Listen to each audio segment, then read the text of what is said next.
โจเลยเพราะว่ากดทั้งปีเหมือนเส้นน้องเลยแหละเที่ยวที่น้องตัดขาดแต่ใส่เส้นตักหาเอากว่าก็ลองหัวใส่ปีหันน้องเย็นนั้น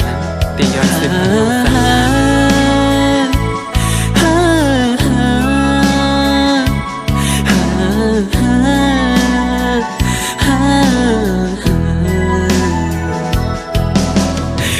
หักงานเนื้อดีมาน้องอ่อนเนยหาสิ่งตั้งตาตีให้ลืมใจตุยอำหันหูก็หูอยู่ว่าได้มีวันในมาตื่นอำห่างวันหนึ่งลำนำสิขัดใจด้วยเย้ามันลืมอำเลยมองใจสายหน้าก็หักเลยสั่งว่าไรเกิดปิ่นสัดก้นมาในผักกอเคยทุบยาอยู่ลองตั้งกัดเย็นต่อจู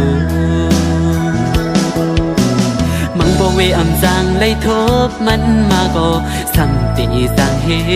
ดอันเลยแลนตัวใจขึ้นสีจอมหักสุมาสั่งหันผิดก็วางความปัน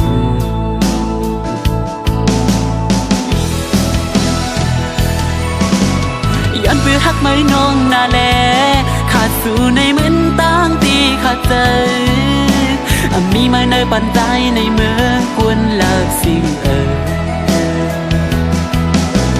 ดือดดีว่าอะไรอยู่คงสำนาง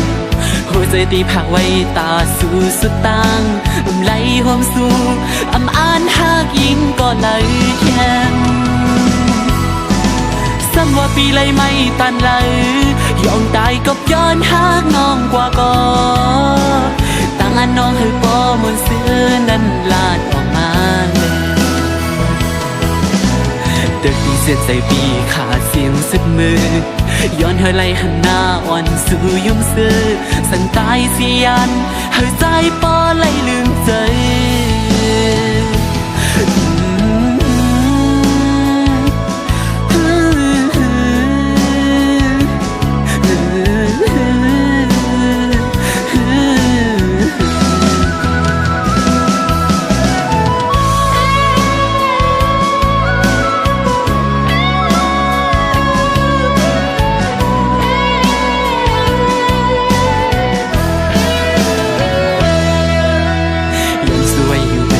เฮาในศาสติมา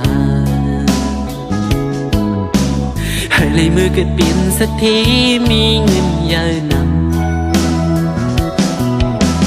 ให้สู่บ้านอ่อนสู่และเฮาไล่หักกันเมื่อต่อสู่เฮาสู่ให้เดี๋ยวทนกูลองตั้งมุมมองเกกังหาอย่าให้ทบลองตั้งในใจ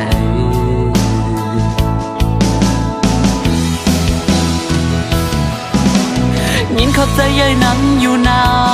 ตาปุ่นอันร้องหักมีต่อกันเก็บกับกุยก็ใจดีเก็บซิมไว้ต่อจูเจียมเอาเมตตาน้องอ่อนยืมสู้มาไหลจงซื้อถึงกาขันเป็นกวนหาสึกปันใส่ใจปันตั้งหูคงกลางในซ้ำว่าปีเลยไม่ตันเลยยอมตายก็ย้อนหักน้องกว่าก็ตั้งอันน้องให้ปอมนซื้อนั้นลาดออกมาตึกที่เส้นใจพี่ขาดเสียงสุดมือย้อนให้ไหลหันหน้าอ่อนสู่ยุ่งซื้อสั่งตายเสียนให้ใจปอไหลลืมใจ